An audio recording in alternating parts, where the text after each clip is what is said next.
meters, which is 10% of one human.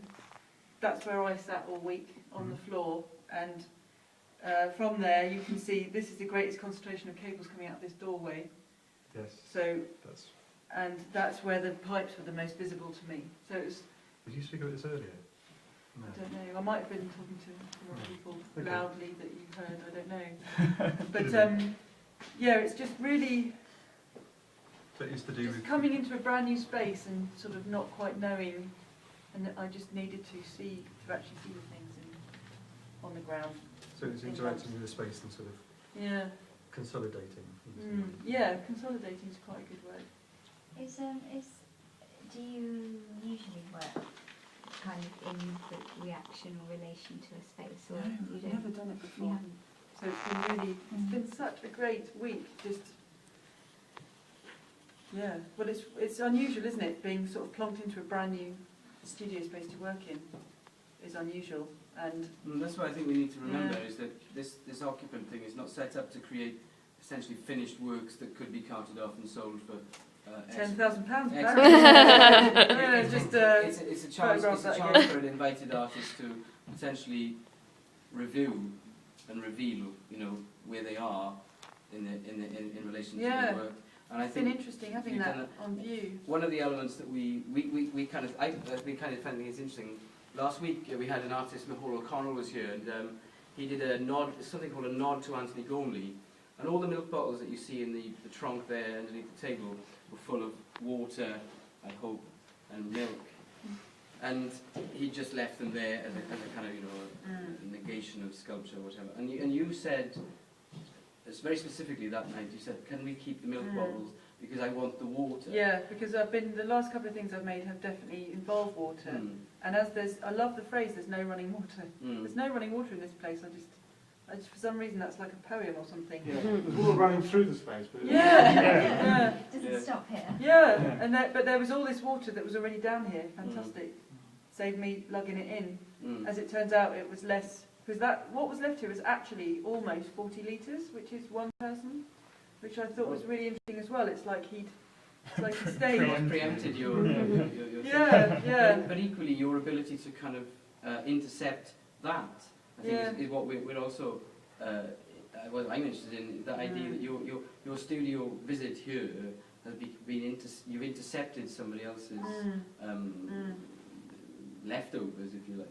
Yeah, and then use them to your, because I think it is really essential to you that you actually keep some of this water. I don't know why. I imagine that copper pot in there, those 4 litres, sorry, 4 litres, 4 litres become quite symbolic for something. Because I think if we start throwing things away and we start getting more water, that bottle of Evian you buy, I buy, maybe not, but that becomes symbolic as well. It's like kind of, you're adding your solution, you're both solution and problem. And I think as an artist, within your practice, you can question these very sort of, the notion of the ethical from the individual point of view. I think that's something intrinsically kind of there in your work. I think, Well, if I'd have gone and bought a 4 litre pot of Evian and brought it down here, that would have been completely different. That would have made completely different work for me. Because but would that have entailed something more of a direct relation to us and to our water supply? Because we don't necessarily see Evian, we see the packaging, we see the branding, we see the bottle. Say the bottle's got these glaciers on the top of it, or, I know, it's very beautiful. But that, you don't want beautiful water, you almost want the still, dank thing. But in the interest of trying not to make things worse by questioning what they are in the hope of making them better or improving our consideration, or I just want to be able to think about stuff and to add to that. Would you like to just talk about why it would have been that much difference if it had been heavier? Is it just because of the status of bottled water? Yeah, it's because that's a lump of plastic that didn't need to exist until I paid money for it.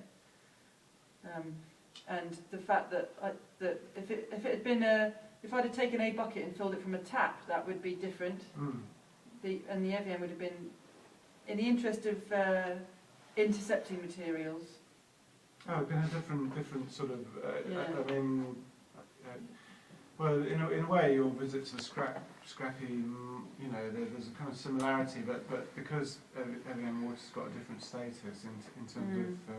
Yeah, I mean it's laden, isn't it? It's absolutely laden. Yeah, it's better water. Well, it's just laden with the issues the whole of commodification of a thing. You know? Cleaner, healthier water, isn't it? It's much better. Makes you live young, does it? Yeah, live young. Yeah. Why didn't you get that water? Because that's better water. I'd be interested to know whether you think that if you had done that, and none of us had this conversation at all, whether the work would it be different? Like, would people be able to feel something different about that work if we didn't have any of this information? I don't like, know. does I it? don't think so.